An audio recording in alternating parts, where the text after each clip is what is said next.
Welcome back, Trinity people. We're getting you ready to meditate with us on Wednesday. This week our energy is leadership. We have a whole back catalog of these videos you can go back and look at.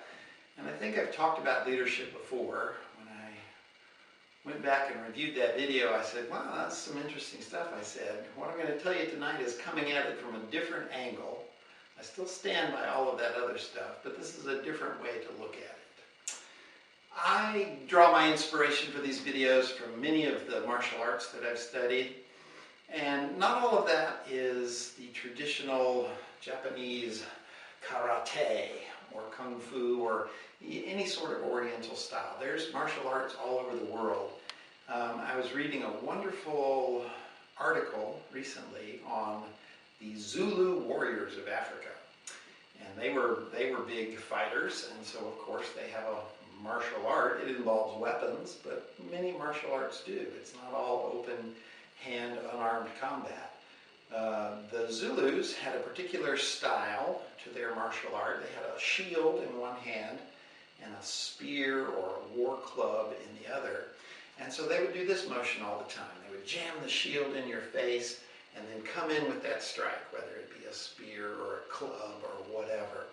And we're going to use that motion to help us understand and feel leadership in our bodies, because that's the important thing. Not just that you know, oh, this is leadership week, I know a word, but that you have a sensation to go with it.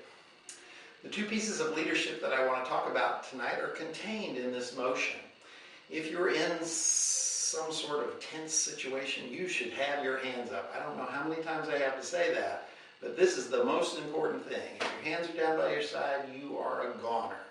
Somebody attacks you, pushes you, pulls a knife on you, whatever, it's too late to get your hands up. So whenever the tension rises and you're like, I don't feel so good, just keep those hands up. You can keep them here or here or here or here, whatever feels comfortable to you, but keep those hands up. If they're up and you think it's kicking off, this person is over the top, they're gonna explode pretty soon, I gotta do something, first thing you want to do is shove your hand in their face. If you do that, it forces them to rock back. It also takes away their line of sight. So when you line up this second shot, they're not going to see it, which is an important thing. So hand up and then follow. We're going to use a hammer fist. You can hit with the side of your fist on the collarbone somewhere, right there.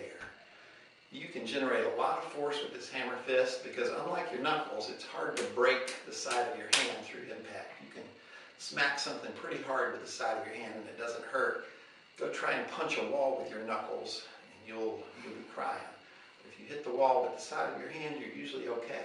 So we're going to come down hard with the side of our hand on this collarbone, and you can break a collarbone pretty easily.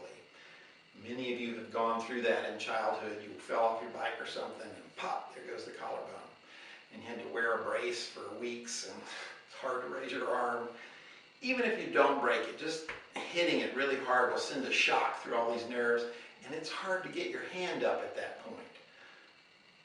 If the person wants to attack you and now suddenly their hand's not working so great, they have a clear choice to make. Do I want to continue with this aggression or do I want to bail out of here? These are the two things that leadership should do in any situation. If you are in the energy of leadership, you should be having these two results. You should be changing the dynamic, forcing the person back on their heels so that suddenly they're not the aggressor. They have to readjust what's happening. That's what leadership does. It changes the dynamic and it forces a clear choice so that people can know, am I on board or am I not on board? A good leader makes it clear to people what they have to choose to be on board or not on board. And that's what this does. When you hit that collarbone, the person suddenly knows this is not an easy pushover. I'm going to have to really fight here. Do I want to do that? It gives them a clear choice. It changes the dynamic and it gives them a clear choice. This is the essence of leadership. To be in the energy of leadership, you have to walk into a situation and you have to change the dynamic so that it's not, oh my God, this problem's kicking our ass, to we are working on this problem. and you have to give people a clear choice of this is how I join. This is how I get on board. This is how I get off board. That's what leadership is. If you're not in an actual fighting situation, you're still going to use these principles. You might say, stop, we're stressing out here. Everybody breathe with me, let's bring the energy down. Stop, this is getting out of hand, we're just bickering.